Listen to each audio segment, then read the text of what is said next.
Kerry Hannon, welcome to the Retire Sooner podcast. Thank you. I've followed your work for many years, so it's very cool to be able to talk to you in person and be here on the show. Thank you for being here. Well, thanks, Wes. It's a delight. I've really appreciated the invitation. I'm going to let you think about this in the back of your mind. The first question I was going to ask you is this: give me 5 pajama jobs that people can do. We're going to start with that, but not quite, because I want to go back to something slightly more serious. And I think of you've recently been talking about this Gallup poll that shows that Americans are working a little bit longer. And I'm sitting here thinking, we're the Retire Sooner podcast. I'm thinking you're going the wrong way. People are working longer, not shorter. But that's totally okay, because you think of maybe this next phase in a really positive way. How can continue to work help your overall financial plan, help your overall socialization? And you've done so much work you have so many great books about helping people that are 50 plus, really, I think 60 plus, figure out their place in the workplace. Maybe it's a second act career. So let's start with the thought around, over the last couple of years, we've seen people working a little bit longer. What do you think that's all about?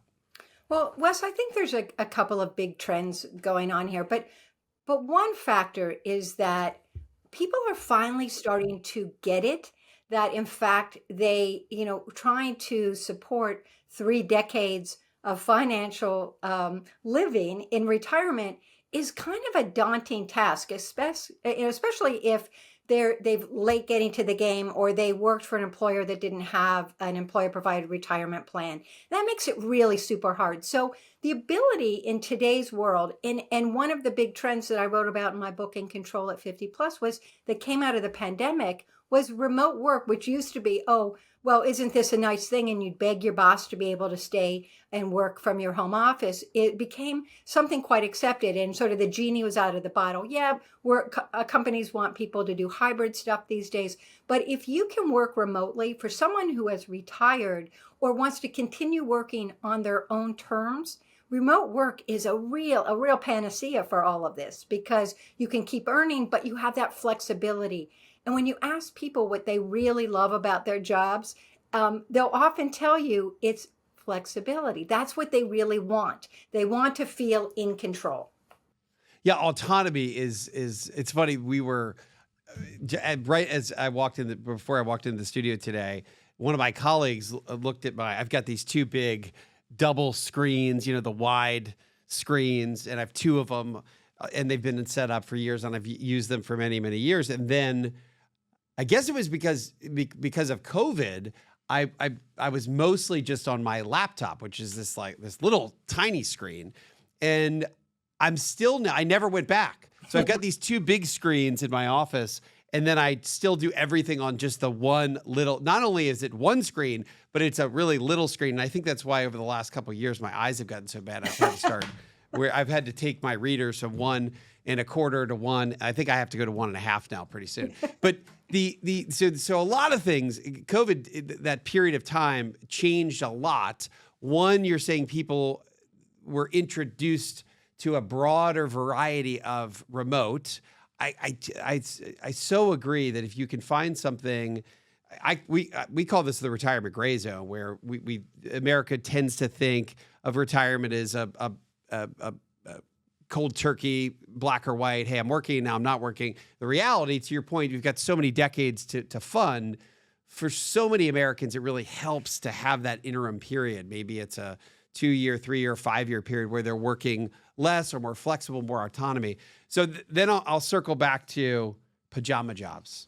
And I love examples, because I think it's hard for families that I've worked with over the years, when they get to the 60, 65, and they would like to work, it's not always that easy for them to find what that is. So I'd love to kind of just talk through some things you've seen where people have been able to figure out these more flexible jobs. What do they look like? Maybe what are some examples of that? I think remote work and working, as I call them, pajama jobs, is something that generally comes out of the kind of work you were doing previously. So it's often through a relationship with a company, an employer you've worked with, or a colleague who is somewhere else who you found work with that knows you, so that there's this sort of rapport there.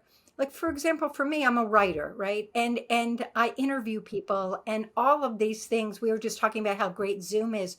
The thing is, or being able to do video interviews and things that you could never do before. Now this technology is so great that I can do my entire job mostly without having to leave my home office if I choose to as a writer. Now, I like to get out and meet people, and I think a lot of us do like that human interaction. So you try to build that into it. But so if you have a skill, like these are mostly white collar jobs, right? I mean, it's going to be stuff that you can do that's a knowledge based work.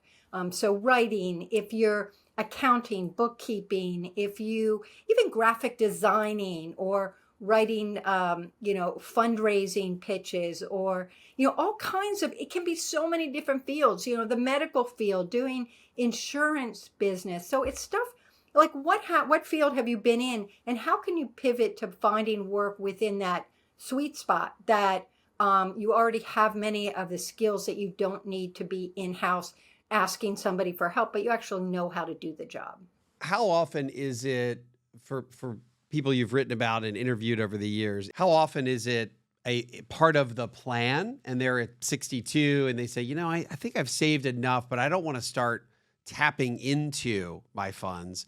So maybe I can downshift and do some sort of other job. How often are you seeing people make that part of the plan, or are they having to react to, I'm no longer part of this company and I've got to go find something else that's maybe part-time? Yeah, that is a really great question, Wes. I think what happens is it kind of depends on how you feel at your work at that time.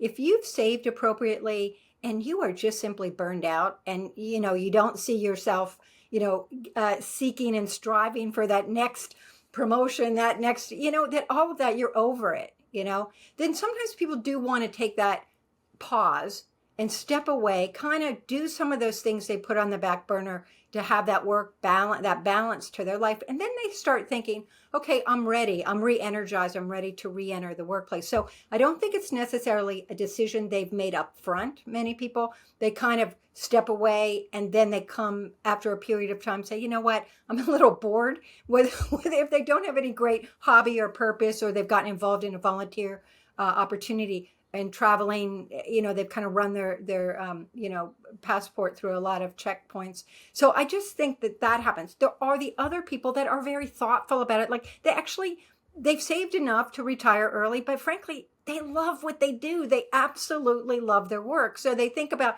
okay, so I do want to have more balance in my life. How can I do that? And they do start thinking ahead. They start finding most employers still don't have a phased retirement, any formal program, although that's true. They're That's starting a really to think about it.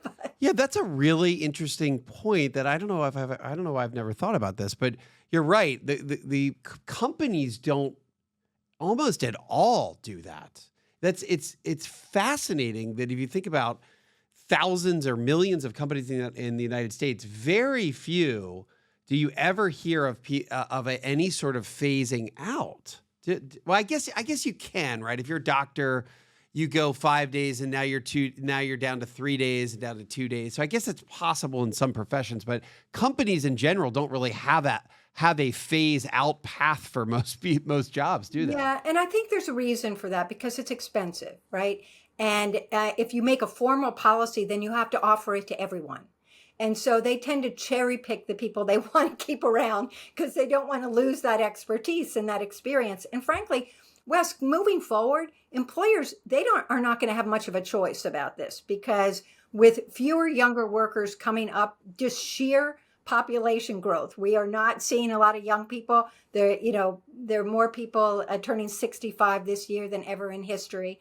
And so the fact is they're going to need these older workers, their knowledge to stay on the job longer because they're simply not going to have, it's an aging global population. It's not just in the US that, more people are over 65 than under 16. So we're going to see more of this, but it is starting but I think this gives workers a real chit, they've got a little something they can play with here, that if an employer wants to keep them on, they can negotiate for, okay, these hours I want to, these are the days I can work, or maybe it's, these are the months I want to work, I want to do this. So I think it does give us some bargaining chips here, but it's just getting started. It was it was probably right before COVID. I did a video. I think it was the 5 reasons people choose to retire, because there's got to be a catalyst. It's usually I see a little bit, there's 1 or 2 things that tip people over to say, okay, now I'm done, or now I'm ready to go. And ironically, one of them, and it does make sense, but it's interesting that one of them was traffic. So I look back, if you look back and you see the average commute times that are 45 minutes each way in pretty much any big metro, right? So LA's well known to be the worst. DC, where you are, is really tough. Atlanta is awful when it comes to traffic from 3 p.m. to 7 p.m. And people get stuck in traffic, and they'll have 40, 50, 110-minute commutes all the time. And I've seen people, that be the kind of final straw where people are like, I just can't do this anymore. Yeah. And then they start thinking, well, can I do remote or hybrid? It was a lot harder back before COVID, and now that really has gotten easier. So maybe that to your point, that's one of the reasons people are saying, I'm okay to work a little bit longer. Yeah, I think it's easier than ever to extend your working life with what we talked about, that autonomy, that flexibility, in a way that's going to work for everybody. And so I think that's really important to remember. And you're absolutely right. I mean, that commute, my goodness, that is a great reason not to do it. The other big factor, and you write about this, is health, right? Either your personal health. A lot of people say they are going to work longer, but they don't. They say they're going to work till 66, right? Or whatever. But they do. Most people leave around 62 because of their own health issue that makes it hard to continue working, or they're caring for an aging family member. And because of remote work, if it's your own health issue and that commute was really a drag and making it really hard, well, isn't this brilliant? Because it can really solve that problem of being able to continue to work without the commute. The other thing I'll say, Wes, quickly, is that like, for example, my husband just, quote, retired, but he's actually going to continue working. He does documentary editing and so forth.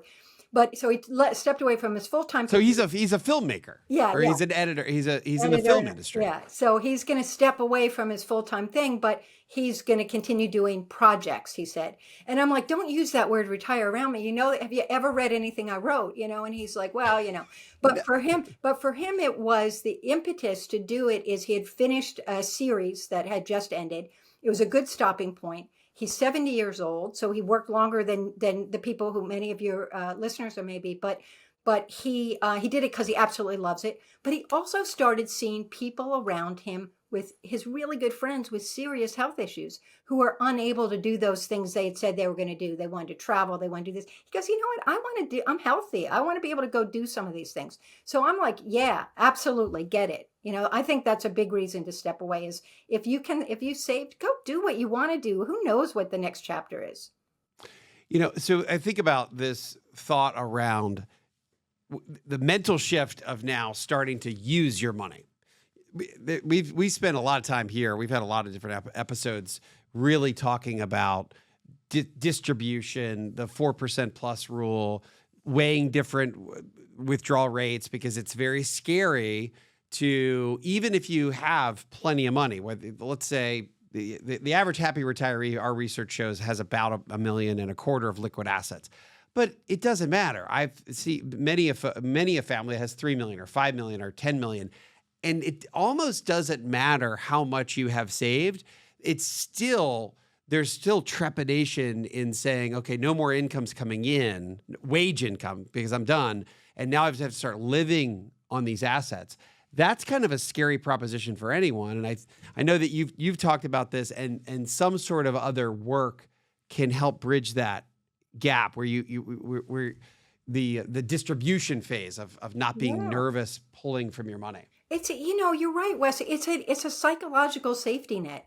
It's really nice if you continue to earn something. It just can be that buffer it can help you, not have to dip into those retirement accounts more than you absolutely have to, or gives you that mad money to go some things that you want to do without worrying, and you may even be able to continue to save more if you choose to. So I think there's some real positive things of that, having that little cushion, that, yeah.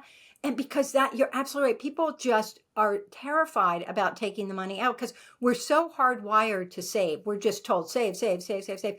And then nobody's really helping us figure out how to take it out. And like, which accounts do we take from? It's like this amazingly terrifying experience. And you have no crystal ball to how long are you going to live. So, the 4%, whatever, but for everybody, it's different.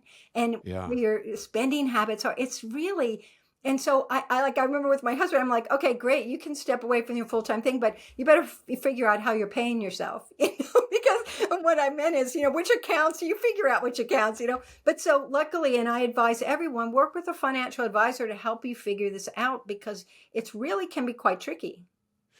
We think of it as, how do you max out what you can take out without running out? I love it. Yeah. And the other big part of that too is tax planning, right? So Yeah. it's not only the where your assets are located between different accounts really matters on your overall effective tax rate, which can be managed pretty effectively when you're in retirement if you're being smart about how you're distributing the money back for the spending that you need.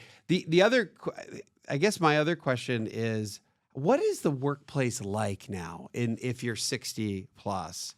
And I know you've written a little bit about working with younger folks. But I think in my mind, if I were 60 and I had a 30-year-old boss, I don't know how I could handle that. I think that would be really tough. Yeah, I don't know. I think you would check your ego at the door. I think you can do it. The thing I love about the intergenerational, the multi-generational workplace, like we've got like 5 generations in the workplace now.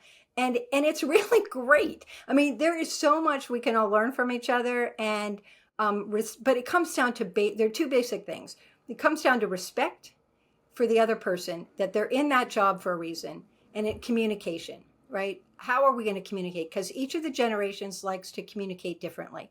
And I will say, and just a quick note to your first question, like talking about 60 plus in the workplace, ageism is alive and well. There is no denying this. It is part of the scene. And people can say, oh no, but it's not. It's really still there, and it lingers. And so that's why remote work can actually be wonderful, because when you're with somebody, you're judged by your cover. The thing is, it's really, ageism is a big deal. Remote work kind of can help a little bit there, because you're not standing, it's not a visual, you're right next to somebody who's so much younger. But I'm going to say quickly, in my situation, I started a full-time position at Yahoo Finance 2 years ago.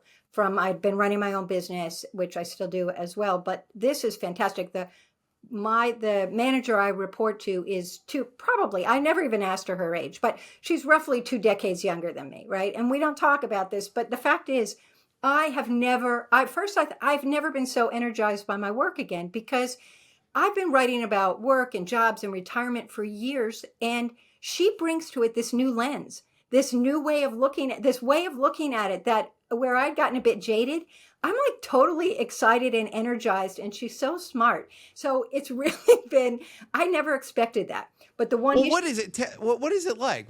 Tell me, that's interesting. What's the perspective? So she would be, I guess that we've got in the workforce, we've got Gen Z, millennials, Gen X, boomers. Is there another one? Is there a 5th one? Well, we got some younger. Well, I don't think boomers, there's nobody above boomers, I don't think, still going. Are there? I'm not sure. Yeah, I think boomers is probably the top of the category. Yeah, I would say so. So what do they think? What are these 20-somethings or early 30s? How do they look at the workforce differently than the boomer generation? I'm Gen X. What's it? I'd love to hear that. I just think they're not. The communication is a bit different. Like, I remember when I started. So she's. I'm saying she's Gen X, right? I think. I mean, I'm boomer, but she could be a millennial. I mean, millennials can be up to like 40 years old now, I think. Yeah. So the thing is, the first thing is with communication, I would send, after they hired me, I would send emails, texts, phone calls, no response. I'm like, well, what the hell did they hire me for? And so then all of a sudden I realized that she only communicated with, her team via Slack, which I had never worked on Slack. I didn't even know what it was particularly. I'd written about it probably, but I had never used it. But instead of me complaining or acting like I just figured it out, and I how to do it, and I started using it, and it was instant communication. But that's on me because I didn't ask her. I didn't say, how do you like to communicate? That's a simple question. So I think everyone bears some responsibility. And in technology, they always say, someone who's older is not going to be as adept with the technology as somebody who's younger, and it's frustrating. And for me, they're like, Kerry, guess what? We work in Google Docs. And I'm like, well, that's great. I work in Word. And they're like, well, no, we're not going to do Word. I'm like, I'll just file it to you in Word. No, you're going to work in Google Docs. Okay. And so instead of freaking out, I called a friend of mine, Mark Miller, who works for Reuters. And I'm like, I knew he had switched over. I'm like, tell me, you love Google Docs. How does it work? And he's like, screen share. Then he gave me a quick tutorial. He's about my age. We did a quick tutorial. And he goes, and Kerry, if you can't figure it out, just Google it. So you just made, which is a really good point, is that the leap for someone who is, let's say, hasn't used, there is this prevailing thought. It's like if you already don't know a technology, that you for some reason get stuck in your current tech and you can't learn the new one. And to your point, that's not a good. First of all, it's a very low barrier to overcome, right? Moving from Word to Google Docs or moving from text to Slack. I mean, this is not crazy rocket science. Yeah. And I think it's intimidating for some folks, but it's certainly not. So now let's go to the next iteration of, hey, there's no excuse not to know how to use AI, ChatGPT, Perplexity. There's so many of them now. Is that the next leap that the baby boomer needs to embrace? I think to a certain degree, and I think, Wes, you really talk about this a lot too. It's this word, curiosity, right? You need to, if you want to stay in the workplace at whatever it is, whether it's part-time work, contract work, whatever it is, if you want to be part of the workforce, you need to be up to date with whatever the technology is in the field that you're working in. It is just non-negotiable. And it's so easy these days if ChatGPT, do it. Just do it. Be curious about how it works. Don't say, oh, I don't know how that, just try it. It's so easy to get information these days about how to do new things that and again, another trend that came out of the pandemic was that learning, online and virtual learning absolutely exploded. The ability to learn almost anything online without having to go to a bricks and mortar place, without having to get a degree, 4-year degree or any kind of master's. You can cherry pick skills. You can just learn one thing. And it's really quite a revolution. And I think that if you're curious about life and about learning, you're going to be able to keep on working. But it comes down to your mindset. Let's go back to the millennials for a second. Let's say you're my boss. Let's say I'm 60 and my boss is 30. Besides the communication difference, so let's say they want to communicate on Slack versus text. What is their thought around the workplace? How do they differ from a baby boomer and how you see work and your job and your career, and versus how do they see it? I think they have a better grip on work-life balance than we do.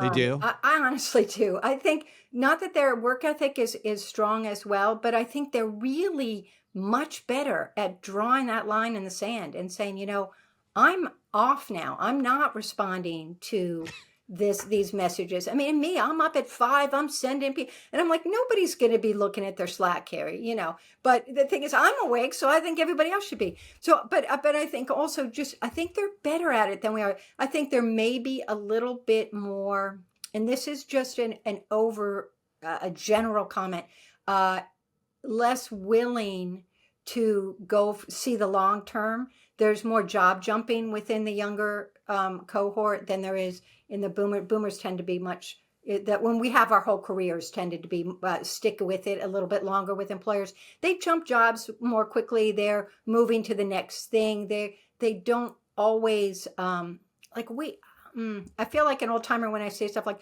we really were willing to do really crummy jobs to keep moving up the ladder.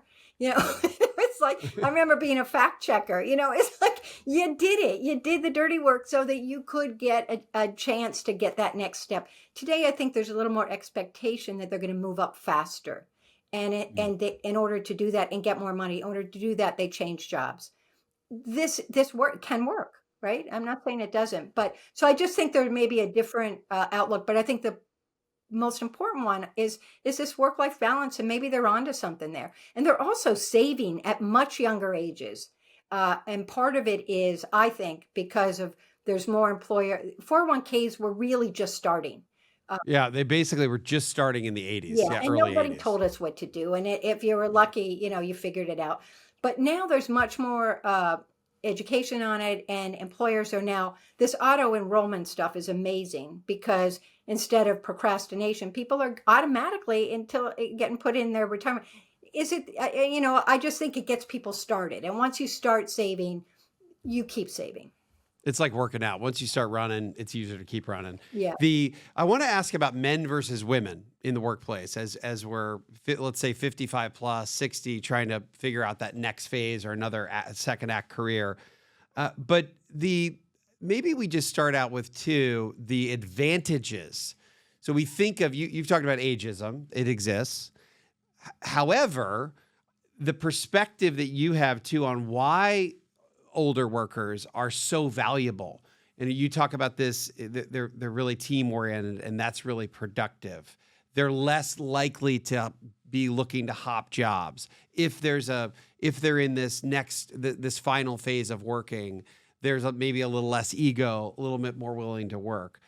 I think one of the fears that I've always had, and I think one of the barriers, is the thought that, oh, well, I've been in the workforce for a long time, and my salary has just incrementally continued to go up. So I'm kind of expensive relative to someone who is willing to do my same job for 30, 40, 50% less. Is that not an issue, or is that kind of a myth that I still hold in my head? I think it can be an issue for sure. But I do think it can be costly for an employer to have to pay to ramp somebody up in order to train them for what they need. So if, for example, I often, I'll relate back to my experience at Yahoo Finances. I absolutely love working there, but I think they hired me because I could get the job done now. Like I needed no training, no ramping up, nothing, zero. So it was, and I think a lot of employers right now that we're coming out of a tight labor market, they really want to find people who can step in and do the job with the skills they need today. And that's a real advantage for an older worker, and their pay. So yes. Now, I don't think that, it doesn't have to be more expensive. And you can also negotiate for all kinds of things around the corner, like more vacation or, play with your benefits a little bit. There are ways that you can feel whole without having to have that big salary bump as you move up because we've often, you do plateau, but you also plateau in terms of your energy level and enthusiasm for your work if you're not seeking a new opportunity. And Wes, one of the most important things for someone who's older in the workplace is what we were just talking about, this learning thing. Because if you're not learning new things is what keeps you excited about your job, And so even in my position, I've written about retirement and work and jobs for years. I would never write about Social Security and Medicare because, oh my gosh, so confusing. If you make any mistakes, everyone's all over you. But in this job... So sidebar, so true. I used to take calls on my radio show about Social Security, and you could get 99% of it correct, but there's always some nuance. And immediately I would get emails. Well, one thing you didn't say, you failed to mention, it really, and at some point, you're right. I used to be intimidated about writing about Social Security just because if you don't get it perfect, you immediately get 10 comments or emails about what you missed, let alone if you were to get something a little bit wrong. Yeah. So it took me a long time to kind of restart. I just published something on Social Security. It's so heated, and even now more so than ever. But the thing is, I've had to write about, that's what I write about for them a lot now. So I've had to become an expert in this area, and it has been so great intellectually because I've had to learn new things, and so that's kept the job kind of the adrenaline up, a little excitement in it. And I've had to meet new people, new sources, new experts that now I get invited to conferences and I'm like, amazing, like a whole new set of people. Are you intimidated, by the way? So we can talk about Social Security for just a second too. Are you still, do you feel great about it now that you've been doing this for a couple of years and Yeah. you've kind of been forced to? Oh, yeah, no, it's fantastic. I have no regrets at all. I'm actually delighted because, it is so important that people understand that. And, with my work, and I'm sure with yours, that, I have this mission statement that everything I do, I want to be able to make a positive impact in somebody's life from a financial standpoint, whether it's, their work and their job or making good financial and investment decisions and giving them that encouragement and that confidence. And so, Social Security, we're all dealing with this at some point in our lives. It's a big issue of our day. So I'm really glad I know more about it than I ever did, and I've embraced it. With 11,000 plus people turning 65 every day, it's staggering to even think about that number. Yeah. And then I also think about, well, 5 years ago, it was 10,000 people a day. I was just thinking that not only are 11,000 people a day turning 65, there are also 10,000 people a day turning 70 because that was the big group 5 years ago. So it's a massive shift. If you start to think about the demographics of America and the aging workforce, we've been talking about that huge baby boomer number for so many years. We still say turning 65, but there are 10,000 people a day turning 71, 72, et cetera. So my point is we need more people that are confident speaking on Social Security than ever because there's more people seeking that advice. So I think it's great that you're doing that. Yeah. Can't just be Lawrence Kotlikoff. Well, we love Can't him just be now. Lawrence I love him. Kotlikoff, right? It's got to be. He can't be the only guy that talks about Social Security. What is kind of your favorite thing he's you've not learned? afraid to say what he thinks, and that's what I love. He's amazing. But one thing that I thought we would have fun talking about too is this whole idea of staying in the workplace a little longer, even if you've saved appropriately to retire early, is this idea of entrepreneurship. And Yes. I think it is huge for this demographic. It is a great way that you can, for many, whether you're giving back and starting a nonprofit of some kind, whether you're starting a business and a hobby, something you've been passionate about for years and that you haven't had time to do it, whether you're starting a business with your kid or with your nephew or with your, intergenerational new businesses. But studies have shown that the older entrepreneurs are more successful than younger entrepreneurs because of all those things, Wes, you said at the beginning there. We were talking about, you have this, this sort of gravitas in the workplace. You have confidence, things that you have experience. You're not, you stay the course. You have a network. You know how to market things. You know yourself. You know what you're good at, what you're not good at, and you know how to delegate. Like in today with virtual work, you don't have to have a whole team of people working for you in an office. You can, with contract work exploded after the pandemic, you can find yourself a bookkeeper who's going to helicopter in once a month and, someone to do your social media for you. It's brilliant. So it's pretty recently, I guess I've seen, as I look at the economy and I think we're pretty clearly going into a new productivity boom, similar to what happened in the late 90s with the advent of the web, the internet, and the interconnectivity of what it did for almost every company. And now we've got this advent of artificial intelligence and what that can do for so many different industries. So I think we're going into somewhat of a new productivity boom. But to your point, but I've also seen the rise in business applications to start businesses. And I wonder if some of that, it was sparked by the pandemic, or some of it is maybe what you're talking about is that you've got a lot of experience. What kind of things do you see people, what kind of ventures have you been seeing people start? Yeah, well, this was a big trend, a big surge coming out of the pandemic for all age groups, but older workers in particular, I'd say over 50 in particular. And just a reason for that, one driver was really, it's hard for us to remember, I must say right now, how frightening the pandemic was when we were locked down and it was scary. And you didn't know what the heck was going on. And people had a chance to do that soul searching, that inner MRI and say, wow, is this what it's all about? Like, is this what I really want to be doing? And they gave themselves permission to take that leap to try something new. And I think that's been a real seed of the entrepreneurship, the new applications you're seeing today. I think a lot of that is stemming from that people saw that, it's precious, that life, we've all lost people during that time to COVID. And honestly, it jet setted it, but it had been happening before. I wrote a book, I Never Too Old to Get Rich. And I meant that in a way that, yes, of course I want everyone to get rich financially, but it's also a way to get rich in a way that's emotional, that's in well-being, that by doing work you love and starting a business that you've always wanted to do, it is so rewarding. And you don't, it's easier than ever to do this. You don't have to have $1 million to launch your own business today. You can start quite small with baby steps, and then see it grow. Give it a chance to breathe and grow. Yeah. Do you see, from a practical standpoint, let's say somebody in the back of their head for a long time has thought, yeah, I'd love to have my own business. How do people get off the starting block where they still haven't done it? Is there any sort of catalyst or tool or suggestion that you would have to help people take the next step to figure out their entrepreneurial journey? Or Yeah. I love the idea of hobby income. I think I've written about hobby income. Yeah. Once in a while, a hobby will turn into something that you can have some sort of profit on. But have you seen any sort of particular steps that get people to kind of beyond square one when it comes to starting their own business? Yeah. I mean, I think you really, you have to be honest. You have to say, why me?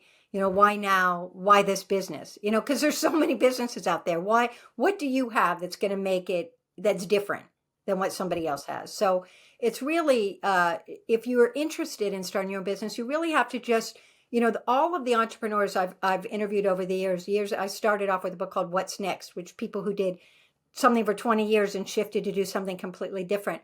They all did different businesses, but there's a common core, and they took their time. There were like no rash moves.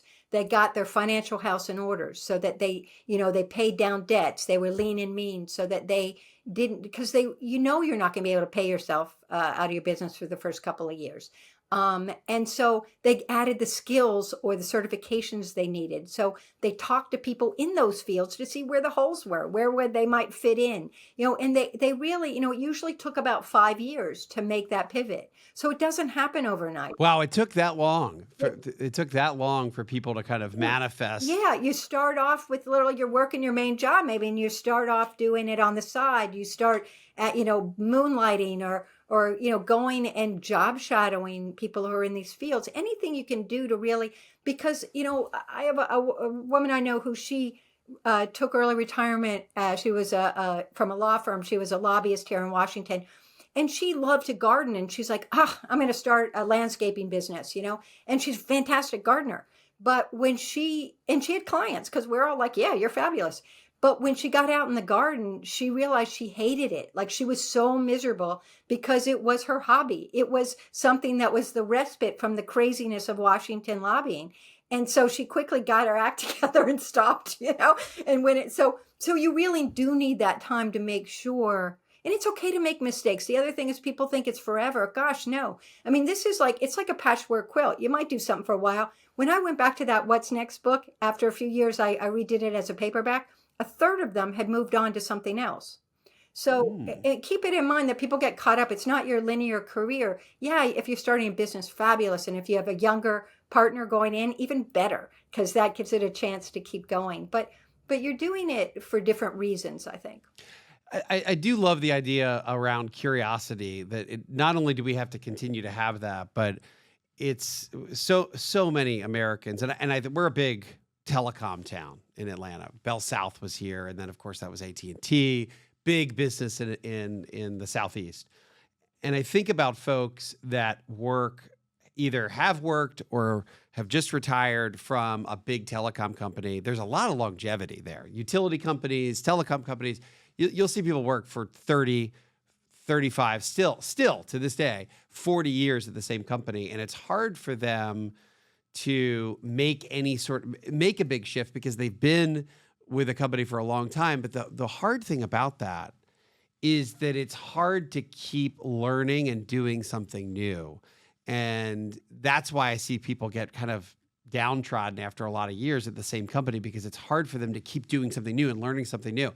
So your point about curiosity and sparking that within is such a big part of the formula. It's the recipe to find something for another 3 or 5 or 7 years after your primary career. I think your point around making it something you're learning new is just such an important point. Yeah, because when you Such a learn piece of the something equation. new, your whole brain shifts. Everything about you start seeing things differently. And it's really, you could be learning about glass blowing. It doesn't matter what it is. It just shifts your brain cells, and it shifts the way you start. And it builds resilience, right? You go from being a beginner to being an expert. Wow, it's amazing. Then you have to go back to be a beginner again. And this sort of rhythm of life is a really important lesson. The other thing I should say is when we're talking about entrepreneurship, we're not talking about starting Uber. We're talking about micro businesses, right? We're talking about things that, a mother and daughter starting, One Hot Cookie in Youngstown, Ohio. They started by making cookies in their kitchen. We're talking about, people who are doing things on a small scale that have the opportunity to get bigger. And if you think about retirement planning, a few $1,000s a month can be a really important extra cash flow. Absolutely. And again, and you don't, it doesn't take, if you're careful and you've planned a bit and you are financially fit, you can do this without going into debt and all sorts of getting yourself in trouble. And having those contract workers is lovely, because then you can build a team to help you and support you without all this overhead. So I encourage people to give it, if that's something they've always wanted to do, why not? But going back to that other point is, don't get trapped that you made this decision and it's forever. It's not forever. You're not going to spend 30 years doing it, because you're going to shift, you're going to move. Unless it's One Hot Cookie, and that can turn into a big business. And right? it has. Now they have a great online business. They've got standalone shops in Ohio. I mean, they might go into franchising. I mean, but they started just mom and daughter, and this was they're just lovely. But there's or a woman she started. It's a wine. It's a urban winery kind of cafe in Youngstown, Ohio. She retired from the military. She started this little cafe, but it's grown. And it's a nice business for her. She, left with, I love this story about a guy. This isn't an entrepreneurship thing, but in a way, he retired from the military, and he had mandatory retirement. And he was a captain in the Navy, big, really could land carrier jets. I don't know. He was amazing. He could have gone to work for the Defense Department or flying commercial aircraft. He ran away with the Big Apple Circus because he absolutely loved the circus from the time he was a little kid. And he would go with his dad in Baltimore. And then whenever he was deployed or stationed for the military, he would find a circus. He got circus magazines. And so he ran away. He was the company manager. He is the company manager at the Big Apple Circus, moving a troupe up and down the East Coast. His wife was a nurse. She became the wardrobe designer. And, I'm like, Don, what does this have to do with your skills from the military? And he's like, because I always tell people, you're just redeploying your skills. You're not reinventing yourself. And he's like, Kerry, he goes, the military and the circus aren't that different. And he said, the fact is all those leadership things, all those qualities that I had to use in my position in the military, I just transferred them. It's logistics. It's managing people. It's, getting things done on time. It's project management. So anyway, I can tell another quick one. It's this guy who lost his job. Yes, I love these. He lost his job because of ageism. He calls it ageism. I don't know. He was a top sales guy, did great, but he couldn't get back in. He couldn't find another job. So this was fairly recently. He was a really terrific sailor. He loves to sail since he was a kid. So he got frustrated with. Oh, wait, hold on. So he's a sales guy, but he's also a sailor. Yeah. Good point. I was thinking, you're trying to pun me here. Thanks for catching me. I'm listening. Yeah, good ears.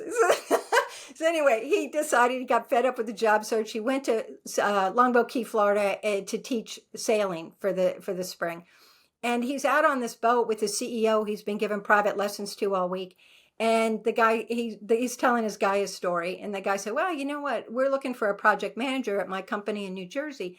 And he said, you should apply. And the guy's like, yeah, why should I apply? I don't know. I don't have anything credential to be a project manager anywhere. And he goes, you've just been sailing with me the last week, getting from A to B to this. He said, you've shown me that you know exactly how to manage a project. And the fact of the matter is people don't often see these inner skills they have in their hobbies that translate to the work world. And so, in fact, he did go interview for this job. He got the job. Okay, he knew the CEO, but it's been fantastic. He got those certifications. He's been promoted twice. It was a good win. So he doesn't miss sailing because Well, my takeaway is that now. I guess he can afford it even easier to afford. The takeaway from that story though too is that it's never too late to learn how to sail. Carrie, Yeah. right? Oh, like it. It's never too well, and again, for somebody that has been one of the evasive things in my world is that I've sailed a lot because my wife's family they're sailors and they grew up sailing, they all have their own sailboats. Some are little, some are big. And I've been a passenger sailing so many times. I've probably gone sailing 50 times in the last 15 years or something. So I've done a lot of day sails, but I have never captained the boat. So but I have this thought that at some point in my life, and I guess you can take, and I hadn't really ever thought about this, but you can take sailing lessons and just learn. And I'd love to do that. I don't know if I'll do it this summer or when it'll happen, but that's on my list of I'm very curious to be able to sail my own boat as opposed to go on a sail. That's just a complete sidebar, Carrie. I know, I love that. But that's what all about work and jobs is too. And everything we do in our life, it's being curious and being open to trying new ways of doing things, because we all get stuck and we want to replicate. I was like, you get stuck in a moment. I think that was a U2 song, but you get stuck. You want to great song. You want to Stuck in a Moment, replicate. You're paralyzed because this is what I've always done. I don't know, but all of these things that you've done, these skills, you can pivot those out to doing other things if you give yourself permission, and also give yourself permission to fail. Okay. It's not every day is going to be rosy. You got to be realistic, but the joy comes from trying. And I know that sounds really woo-woo, but it's so true. All right. Well, if I get seasick in the middle of my sailing lesson, I will continue to prevail. How about purpose play and happiness and longevity? This is something I think you've talked about and written about a little bit, but it's kind of this purpose and play and enjoying work. I'd love to kind of hear your thoughts on that. Yeah, I think particularly as we get older and we want to find work with meaning. But I do actually think younger generations want the same thing. They want work with meaning. We all there's something in the human spirit that we want to feel like we're making an impact in the world, but as we get older, I think there's a stronger urge to want to give back and to do something that you really feel is outside of yourself and living beyond yourself. And so a big opportunity at this stage in life is to use some of these skills that we've kind of honed over these years and repurpose them to doing this kind of thing, to finding purpose there's several kinds of purpose. There can be a small purpose where you're just, doing acts of volunteering and things like that, which is really important to do. Or there's bigger things, if you're launching a bigger initiative in order to find a way to give back. So I think having purpose and having a reason to get up in the morning and feeling relevant is just good for your health. I mean, there's no question about it. Working is good for your mental health because it's use it or lose it. You're still solving problems. But having something in your soul that has this purpose, you can't measure that in a way that I could explain it that say, oh, you got to do that. But it definitely, study after study shows that it absolutely contributes to our wellness. So you're an advocate, even if you don't need to financially, you're an advocate to really just work as long as you can for the most part. Would you agree with that? Do, but only if you have the opportunity, do it on your terms. Do it on things that are going to turn you on. And when you're excited about your work and that translates into the quality of the work you're doing and the impact you have on other people. I mean, it shows, it carries through, but that enthusiasm also helps with your network and your human engagement. We all need that social network. So that's one thing people miss when they step away from the workplace is that connection, that human connection. So, there are ways to seek it out and do it, but often work is a nice avenue for doing that because it makes us feel good about ourselves because we're rewarded for our expertise and that sort of thing, but we also give back to others. Like it's really fun to help younger people figure out the ropes, right? I mean, there's something really great about sort of mentoring and the reverse mentoring both ways. But it's that The Robert De don't you Niro love intern. that? Where do you think you'll be in 10 years? And he's like at 80? I don't, you know.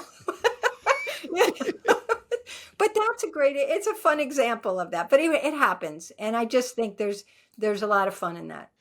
As I kind of connect the dots here, it's almost as though if you can get to a point where you have work on your terms and it's got purpose and it sparks your curiosity, that's a huge bargaining chip when it comes to the retire sooner lifestyle. The way I look at it is that if you're able to get into that next phase totally on your terms, to me, that is part of the retire sooner formula. So I'm going to leave it with this today. You've written, I would say, at least a dozen books. Has it been a dozen? Yeah, a little over a dozen. Let's say it's a dozen, Yeah. a baker's dozen. Yeah. What is your favorite one? What's your favorite book that you've Oh written my goodness. that you would steer people Yeah. in our audience Like to take a look at? turn it back on you. It's so hard because we love all our books, right? They all have a great. No, I don't love all mine. Oh, I have a me few too. that I think were terrible. I do love mine, but I will say the most recent book I like, In Control, a great deal because I think it's really great information. In control. In Control at 50 plus, how to succeed in the new world of work. It talks about all of these things, entrepreneurship, women in entrepreneurship. It talks about learning and contract work, remote work. But I also love that book I referred to earlier. My What's Next book was really magical for me because I spent 3.5 years traveling around the country meeting people who had made these big pivots in their life, and most of them were boomers, and they were seeking meaning and questing and giving back. And oh my God, I didn't want to do what they did, but I wanted to be like them. I mean, I was so inspired by their vision and their belief in themselves. And so I think it's really important. And that's a message I try to get through with all my books is, no one can create this path for you but yourself. And so at the heart of it, you got to believe that you can do it and that you have something to offer. All right, we're gonna wrap it up. So, Kerry, thank you so much for being here. I've been a big fan of your work for a lot of years, Really so fun. I'm glad we found you. God bless Zoom for you being able to come on, and it's been great to be able to meet you and talk through. So you have such a deep knowledge base. I love these stories too. I love some of these stories are great. Good. Well, it's so thank super you for fun. that. I appreciate you reaching out to me because you know what? I mean, your work is fabulous. And the thing is, it's just the more voices we get out there, I think people, just educating people and giving them the chutzpah to keep moving. The chutzpah to keep moving.